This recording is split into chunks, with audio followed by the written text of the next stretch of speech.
Hello, I'm Ashlyn Conlon. I'm the project lead for the UK Advertising Exports Group, which is a unique partnership that was set up amongst UK advertising in partnership with the Department of International Trade to support growth for UK creative companies all around the world.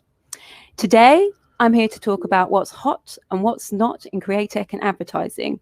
I'm sure over the last day and this morning's session, you've heard all about how the pandemic in the last 12 months has really accelerated tech. And that couldn't be further from the truth in terms of advertising. Advertising and tech have always gone hand in hand together. I'm delighted to be joined by two of the hottest tech shops in town, Facebook and TikTok. And we also have one of our speakers from the UK's agency's challenger brand, VCCP. How this session is going to work is that we're going to hear some amazing examples of campaigns that have run over the last year, and then what brands need to be aware of when it comes to the planning process. So without further ado, I'm going to call each of the speakers in to introduce themselves. So it's Neil Berman from TikTok, Melanie Wong from VCCP, and Caitlin Ryan from Facebook. First up is Caitlin. I'm Caitlin Ryan. I'm Director and VP at Facebook. Very happy being here virtually. I wish it was in person, especially with the echo I'm now hearing.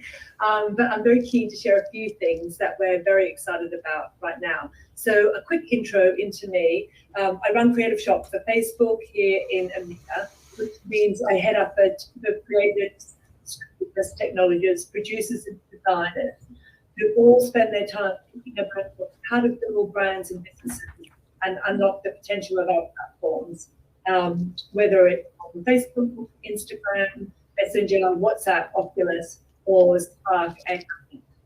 So listen, I don't want to be another person telling you what we all know. The pandemic changed everything. But guess what?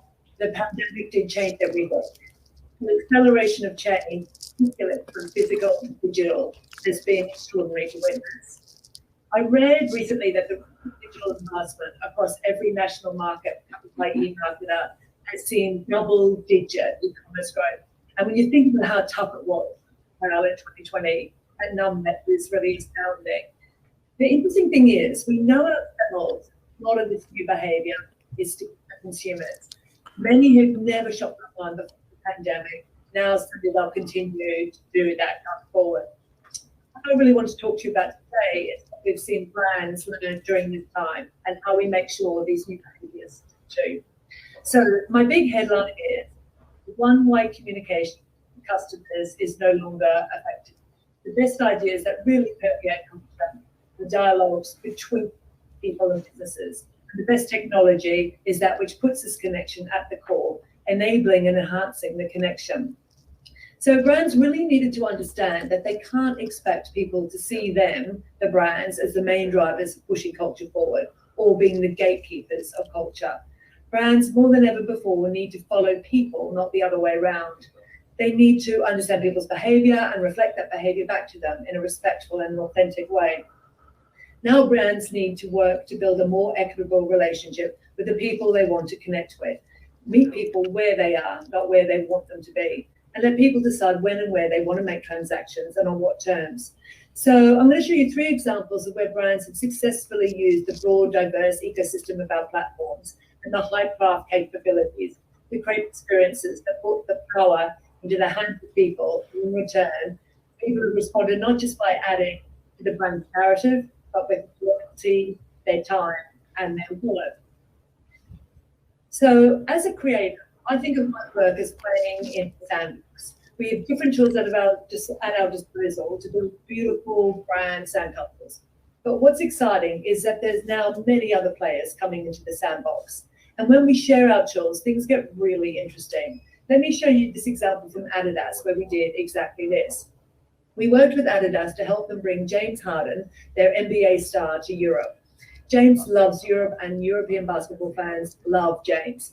Usually he visits one of his favorite cities in the world, Paris, in person to do one of his highly anticipated shoe drops. You can see him here on the left on court with some locals in Paris in 2017. Adidas wanted to bring him to Europe in February this year to launch his new shoe, the Harden 5, but COVID obviously meant he couldn't travel. With the pandemic still at large, we needed a creator-powered Instagram shoe launch that not just created a buzz, but also created shoppable moments across our platforms. To get scale and have the authenticity we needed, we knew we needed creators building in their own voices and for their own audiences. To ensure we were also creating shoppable moments, not just buzz, we needed the freedom and the structure that an intentionally designed AR toolkit can uniquely give. Adidas is not the only brand picking up on the potential of AR technology to help shoppers decide to purchase. In YouGov's International Omnichannel Retail Report, published in May 2021, it reported that 43% of global consumers are now interested in shopping for clothing online using AR/VR tech. For this campaign, we used 8 different creators across 5 markets in EMEA, all hosting a virtual Harden on their Instagram. Here you will see AR 3 effects that let the creators hang out with Harden at home and on court. In training, on court, a virtual Harden broke down his signature 3-point step back. And in product, creators also got the product so that they could appear with Harden virtually, wearing the shoe on Instagram. And then finally, checkout. IG Checkout made all the Harden content shoppable.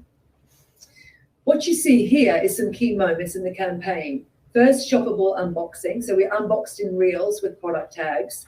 Then interacting with the AR, challenging their followers to beat them at the AR game with Harden. What I love is where they get really creative and use the AR filter as a prop to make their own storylines, like this shoppable one-on-one training jam in Reels. What I also absolutely love about this is we gave the creators the Instagram tools from our sandbox, and they made the Harden launch they wanted. All the creators did their own thing using the toolkit to create a range of different content. They created a range of shoppable experiences across Instagram. Creators are now empowered to build a full commerce ecosystem from the ground up, and craft feeds are joyful, relevant shopping experiences for Adidas, but they're also creating economic opportunity for the creative community. The second piece of work I want to show you focuses on behavior of interacting with friends and your community on a second screen while consuming content on a first screen. Again, look, you know what, this is not new, particularly for millennials, probably never consume content differently. I know my teenagers didn't. But again, the acceleration in this behavior has been rapid, and that's behavior we wanted to double click on in this work. From research based out of the US, we heard that 90% of people now use a second device whilst watching movies at home, and 50% use it to look up facts about what they're watching or to stay in contact with family and friends about what they're watching. I think we can see that people are using their second screen to supplement an entertainment experience even more so during COVID, while we've been so starved of the social experiences of watching films with other people.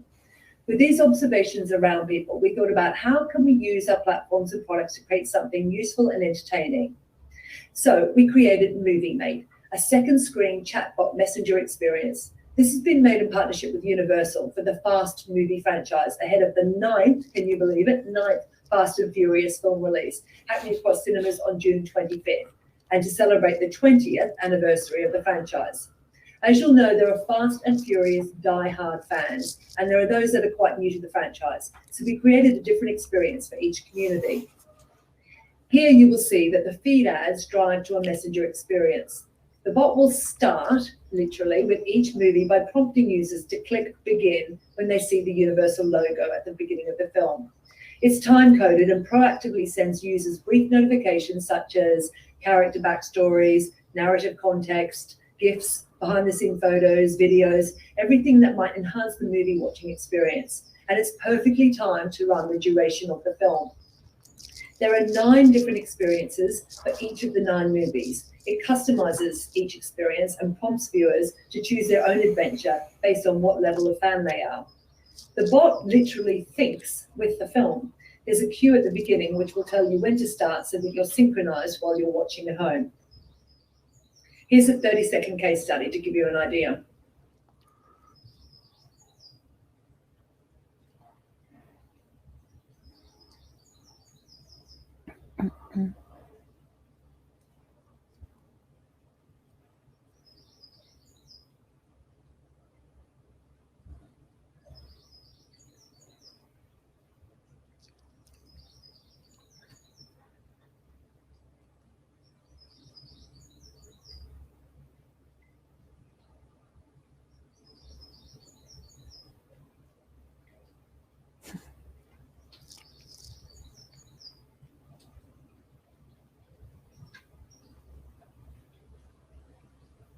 This first of its kind immersive experience is great innovation in the future of film watching, where the mobile phone becomes an integral part of the entertainment experience.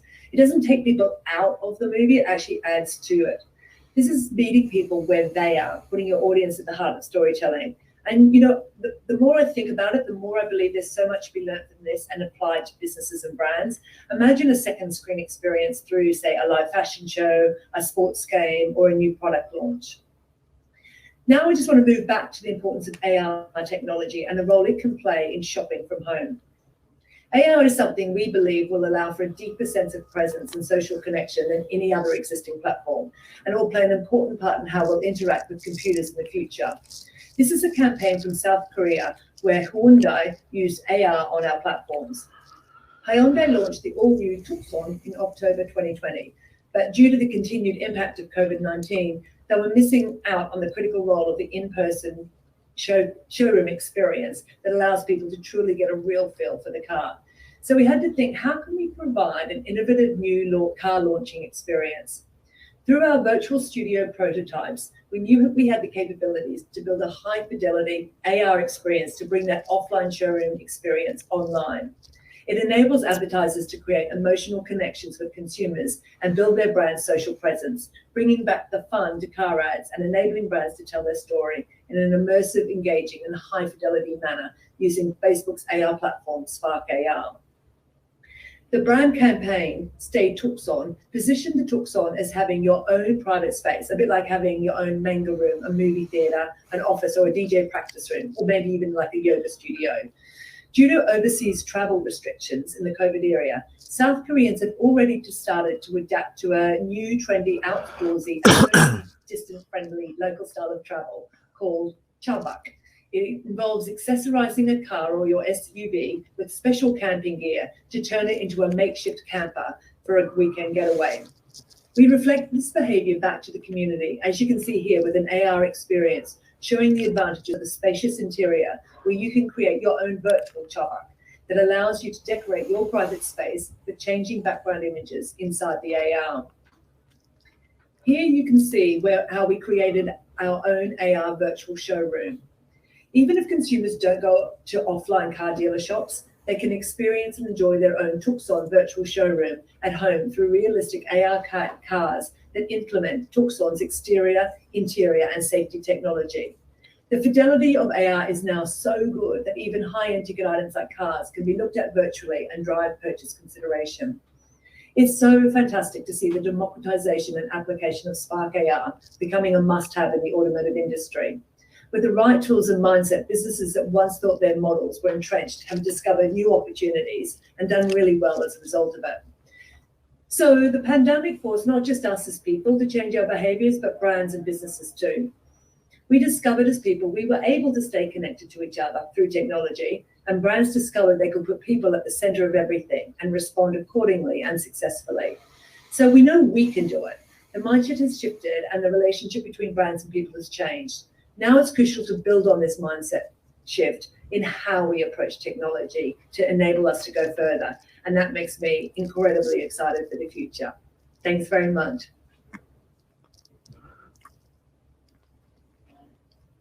Thank you, Caitlin. And if you have a question for Caitlin or for any of our speakers, make sure to put it in the Q&A bot and it will come through to us and we'll go to questions at the end. But next, it's Neil, who is actually here with me in person. Yes. It is very, very exciting. IRL. It is the closest I've sat next to somebody in a long time. But yeah, Neil, you're going to talk us through some of the stuff that's come through from TikTok. I am, yeah, thanks for having me. It's exciting to be here, IRL, also incredibly frightening as well. It's the first time I've done this in a long time, so here we go. Yeah, my name's Neil Borman. I look after TikTok Creative Lab throughout Europe. Creative Lab is TikTok's own ideas and inspiration place. Our sole MO is just to work with brands and agencies to make best-in-class work on TikTok. So if we can go to our slides.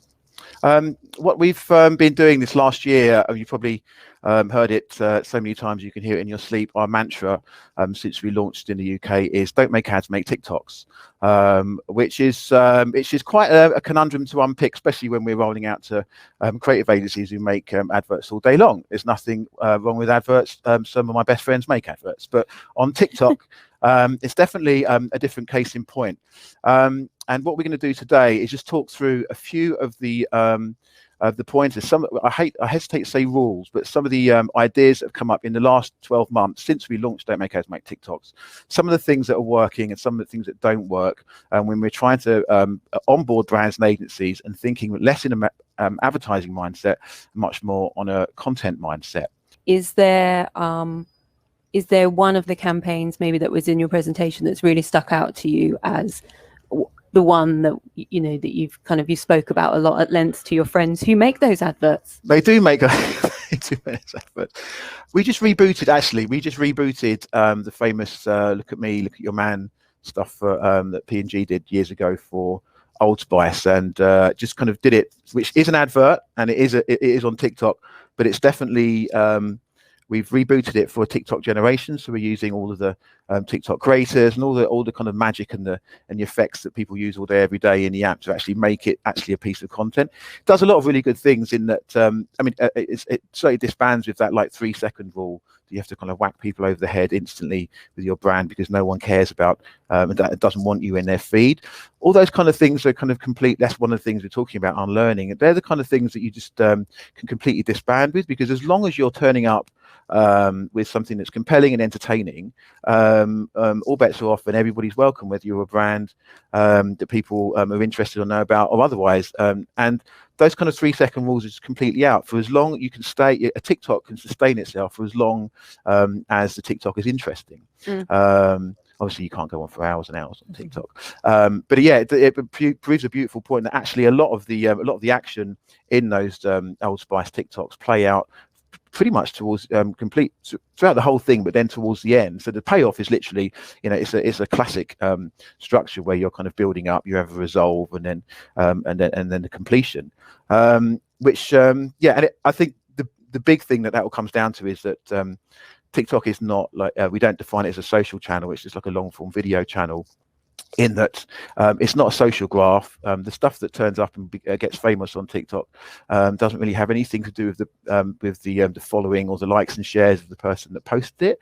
It's people spend a lot of time watching it. If they rewatch it, that shoots up the graph, up the content graph, and it becomes famous overnight, which is why we're having an awful lot of overnight success with people or brands you've never heard of within 24 hours launching something on TikTok. Doesn't happen all the time, you can't guarantee it, but a lot of time, you can post something, go to bed, wake up the next morning, and holy cow, we've just got an amazing global phenomenon happens, and it's come seemingly out of nowhere. Actually, it hasn't come out of nowhere. Where it's come out of is that you've actually produced a compelling bit of content that people have wanted to watch, and as soon as that catch fire, it can go, all around the world on TikTok, which is like super duper exciting. Can I ask a question? Of course you can. I'm curious. The thing that's wonderful about TikTok is it feels like it's a snowball effect almost. People are invited to participate and they can play with the content. For your example, for Old Spice, the old school one that first launched was very much a one-way communication. But how did TikTok essentially create that back and forth and that snowball effect? That's a really good question. So yeah, we obviously the main one is the duet function. So people can do a split screen and mimic the stuff that's going on the original TikTok, and then that kind of takes a life of its own. I remember years ago, if you'd asked me like, could you I love memes, I love meme culture, and if you'd have asked me years ago, can you beat the kind of classic static image and a couple of line copy as a better format for delivering like some meme jokes, and I would have said no, but I'm completely wrong. Because I think TikTok has completely upended that and really given like a massive shot of steroids into the arm of memes, because now it's so easy just to kind of see you find something you love, you do a different version, it's slightly different, people pick up on that difference, and on it goes. It snowballs and snowballs till like 2 or 3 months down the line, like the original meme and the version of the meme that's now trending are completely different, obviously linked maybe with the music that you can use or other effects, but essentially it's completely unrecognizable. And it's kind of like it's fascinating sitting there watching like culture evolve before your eyes every day, which is another reason why we say it's not something you second screen. It's not something you TikTok isn't this kind of thing that you boot up when you're waiting for the bus or you're bored, or the adverts are on and you're flicking that up in between like your favorite TV show. It's definitely the thing that you sit down and watch for. Usually the dwell time is about 40 minutes to an hour and a half. So it's definitely a first screen thing. You're sitting down, and like I say, a lot of this culture and a lot of these memes that are evolving every day is fascinating once you've kind of got yourself into the mindset of TikTok. That you're along for the journey with all of those like ongoing evolving bits of culture. And I believe we have some visual examples that we can put on screen for you, just to talk through some of those examples. There we go. I can stop ad-libbing now. referencing. I'll go really quickly through some of this. So here we go. Oh, you don't need to see our video because you know what TikTok is. Oh, it's playing anyway. There we go. I love all these guys. Like when I'm watching this, I just feel like completely connected to like people I've never met and probably will never meet all around the world. And it's kind of, we started saying it's like forget about like demographics. It's more like, it's not about Gen Z or boomers or Gen X like I am. It's more just like Gen T, if you're like generation TikTok. If you want to show up and you want to have fun, you want to be creative and joyful, just join and do some stuff. It doesn't matter if it's wrong or you make it a fool of yourself, because that's part of the fun too. So yeah, this is what we're talking about, unlearning. So a bunch of rules, and I'll click through them quick because I don't want to eat into everybody else's time. The first one is authenticity. So when we're talking to brands, you basically say there's absolutely no point turning up as anyone but yourself. Why would you do that at a party in real life? There's no point doing that when you join a party as a brand on TikTok. Gucci definitely do that. They keep this like always true to like the irreverent or iconic world that they've created in the last few years with their new creative director, and they take on this kind of satirical take on influencer culture with these two older age twins who just look amazing. I love those guys. It's amazing as well. You thought like years ago, like would out of all the different like verticals that would actually turn up and like do really well on TikTok, maybe you wouldn't put your money on like very serious luxury brands just because it's so much about the craft and being serious and all the ticks that come along with luxury culture. It's all about envy and that kind of thing. But these guys, like especially Gucci, have just done so well on that. Other end of the spectrum is KFC. They just bring the lulz, just like acknowledging the kind of culture that revolves around them on TikTok and just highlighting that. So obviously people couldn't get to KFCs during the lockdown, so people making their own chicken and designing their own bags. Of course, homemade chicken could never be anywhere near as good as KFC. Of course. That's the advert for them. Next one is perfection. I mean, this is a tricky one when we're talking to creative agencies, because obviously so much of their fantastic work is about craft. But we say no one cares about your perfect post. And actually, doesn't mean it's a race to the bottom, which, let's be honest, I think a lot of agencies and brands have worried about in the past, is that properly committing to digital culture means a race to the bottom in terms of creativity. Actually, if you look at TikTok and the way a lot of brands are working out, that's the complete opposite. So if you look at organics, Apple's organic posts, hyperglossy, from hyperglossy to lo-fi, and it just feels totally native to them, totally native to TikTok and the audience. It's okay just to let go of some of that control. I think we talk about that a lot, actually, just letting go of control of your things. It's a frightening proposition. We have brand safety mechanisms in place to make sure you don't lose complete control. But this is another great example. Like Dior humanizing their brand and one of their main people, Cara Delevingne, just being like really honest and open, and it's a lovely glimpse into kind of her world, what she's like, and she's like chucking some of the jewelry up in the air, and just like it's kind of behind the scenes, but so much more than that. It's actually just like real human content, and that humanity always shines through. There she is. The next one is about timing. I think I waffled on about this a few minutes ago, which is basically forget about all those rules about 3 seconds and bashing people over the head with brands in the first couple of those seconds. As long as it's joyful, everybody wants to watch. So this is one we did recently with BMW. So long, they went long on talent and transitions, but yeah, of course they grab attention straight right at the start. But a lot of the content just evolves and resolves itself right to the end. So you definitely have to watch to the end. And guess what? An awful lot of people do.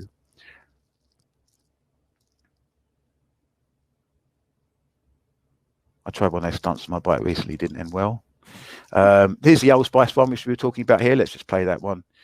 These are all native TikTok creators. I think these are all UK creators that we work with. Look at me, look at your man.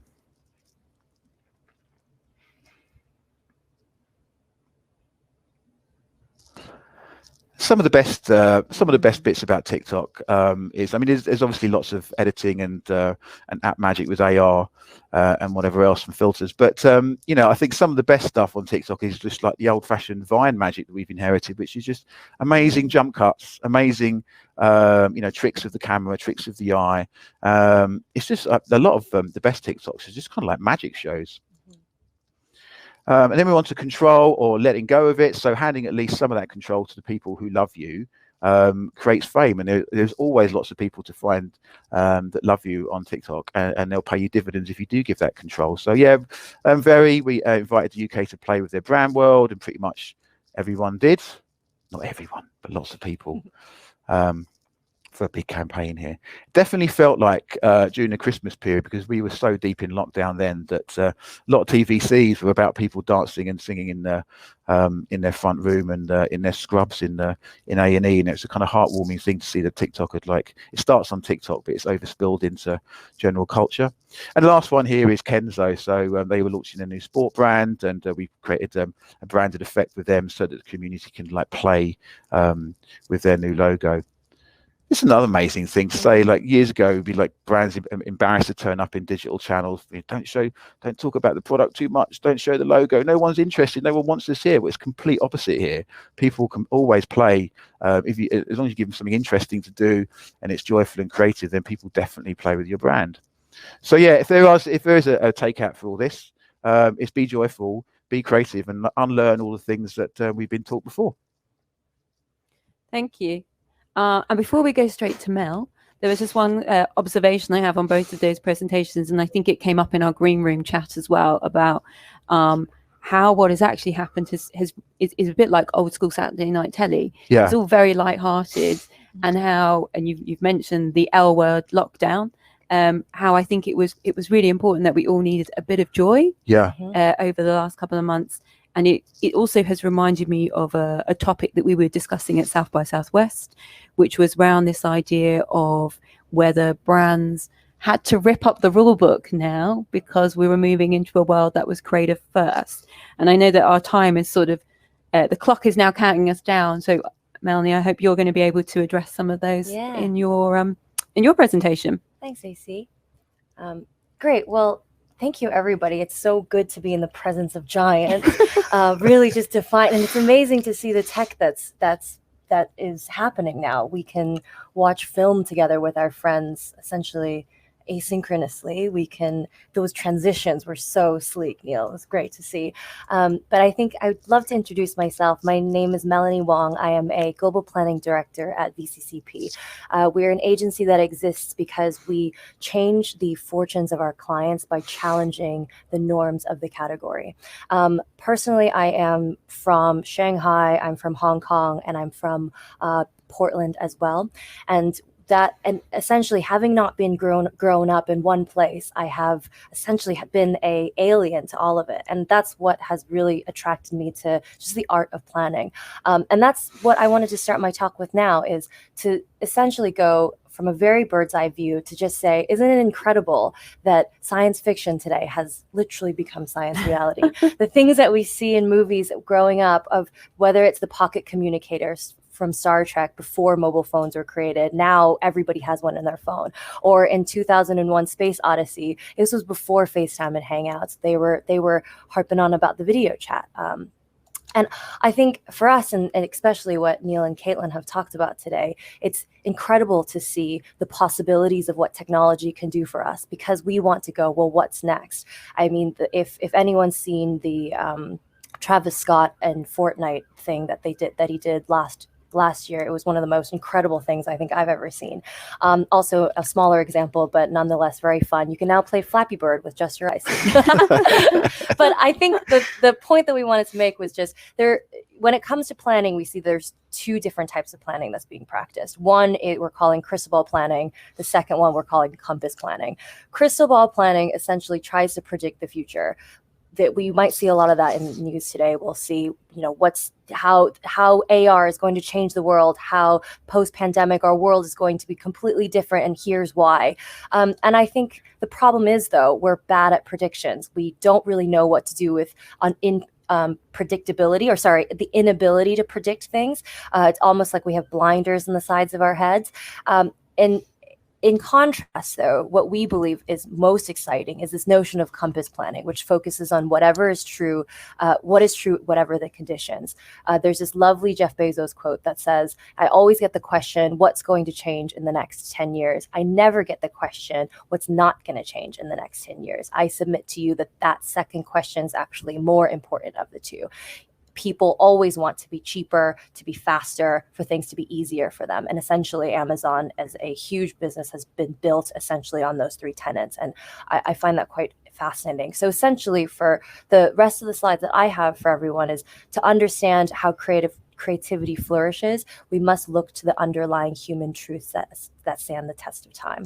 And in the time that I have left, we've got two moves. The first one we're calling Be an Antidote, and the second one is Be a Retail Therapist. So for the first one, I think Caitlin set this up really well as well. And if the news yesterday from Boris Johnson was anything, I think it's safe to say that modern life can be trying at the very best of times. And I think the media that we're getting over and over again is just next level exhausting. We're tired of the pessimistic news today. And I think during peak pandemic, not sure if anyone's seen this that got passed around, but every COVID commercial essentially was the same. We kind of saw them all saying, look how we're clapping for carers, how it's so sad out there. We're all stuck at home. But I think what's fascinating to see is if we look at the number of comedies that came after awful times for society, you can see that it completely spikes up. After the recession, after World War II, there was just a big just hunger for lightness, optimism in the world. Essentially, no one wants a disaster movie after a disaster. And what's amazing about technology is essentially it lets us GTFO better than before. Don't know about you guys, but I was definitely part of the Animal Crossing where I got to build my own oasis away from all of it. So essentially the human truth is life needs an escape button. And what that means for marketers is it's less about coming to your marketing channels and being factual and utilitarian. Think about what metaphors and storytelling that you can do. It's less about offering serious news and being more playful. And it's less about being sympathetic to the situation and being a ray of hope that people want to take their minds off to escape to and essentially to play with. One of our biggest clients, O2, recently came out with a new creative campaign, and it's really centered around this lovely robot. His name is Bubble, and what we've done is an entire 360 campaign, but what I wanted to focus on now was one of the first robot dance duets that we've done in partnership with TikTok. On the right-hand side, you can see Bubble doing his own dance, and then on the left, it was essentially letting go of control and letting the TikTok community take that and create what they wanted with it. Similarly, we've also done a You and Me vinyl where in partnership with some music artists, we created some tracks that were exclusive to O2, just trying to drive home the fact that this is not just a telecommunications brand, but it's a partner in your entertainment, and it's where it's up to the person to go and play with it. The second one is Be a Retail Therapist. And I think while we talked a little bit about Jeff Bezos in the beginning, I think the flip side of that is there's utilitarian brands that essentially has made retail just feel very transactional. It's about getting the kitchen roll to you within one day, and that's great. In a sense, that's a lot of money has essentially been built on that. But we'd like to argue that there are creative and playful forms of e-commerce that actually has been growing for some time, and that is really interesting for the brands that we represent, and of course, as a creative agency. Supreme, of course, has perfected the online drop and made it almost a game. Tokyo Girls collection, their videos and when they perform, all of their clothes have become shoppable. And I think what Caitlin has talked about a little earlier before is the ability for Instagram Shop essentially to create a lifestyle of the things that you buy, but they put it in situ to make you want it and to act in a source of inspiration. Because shopping isn't just about more stuff from A to B. It's also, when we think about it, it's an act of self-care. So in trying times, in times where we're feeling stressed or overwhelmed, retail therapy is actually an effective coping mechanism, and it stands through the test of time. And e-commerce, as we're thinking about how technology serves that, it isn't just about soothing, though. It can completely prop up economies. We've seen during the pandemic that shop streaming has completely fueled China's economy. Their ability to sell things without the use of retail locations, but done in a playful way, is incredible. So our human truth here is retail really is therapy. And the implications for what brands and what that might mean is it's less about being utilitarian, and it's more about offering a sense of entertainment. It's less about an individual process of buying things, and it's more about how do we create a shared connection with what we want. And it's a form of play, essentially. It's less about that price-led messaging, and really it's a how can we interject a layer of entertainment and playfulness to the way that we essentially buy things. Another one of our clients is Cadbury, and what we've done here is essentially created a for the Easter campaign, this the worldwide hide. And what we've done was we've essentially created a virtual space where you can share with your friends and send an Easter egg to your friends no matter where they were. And it was almost, the brand is rooted in a glass and a half full. It's about generous instinct. And so how does that translate using technology to be able to give that generosity using the lens of an Easter egg? So this is what the campaign sort of looks like. It was, of course, all virtual, just given the fact that we did it. This launched around March time, and we essentially just that for us was the best example of how we can still buy the product, but it was a invitation to be able to have that act of generosity, to be able to play and interact with the ones that you love. So in summary, we've got two moves here. One is about being an antidote. One is about being a retail therapist. Essentially, if there's any big thing that we want marketers to take away is with the space of tech, it's about having that optimism, having that joy, having an invitation to play with the people, and also letting go of that control and being able to sort of see where technology can take you. Thanks very much. They say time flies by when you're having fun. And the time has definitely flown by, because at the start I asked you all for questions and we are down to the last minute. So what I'm going to do is, if you have a question that you've put through, can you please come and find me in the networking function via the platform?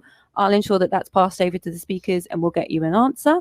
I'm going to ask each of the speakers in 10 seconds or less, one quick summary takeaway for each, for anyone in the audience. Caitlin, we'll come to you first. Mine would be have the focus on your brand equity partnership with communities. It's got to be equal. So brands no longer follow people, people follow brands. Thank you. Neil?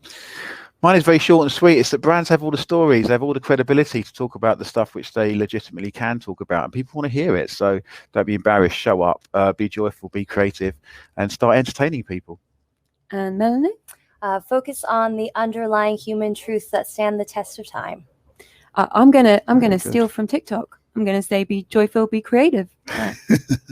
A big thank you to all of our speakers. As I say, sorry we've rushed it, but if you do have questions, please come and send them too, and we'll make sure you get them answered. Have a lovely day.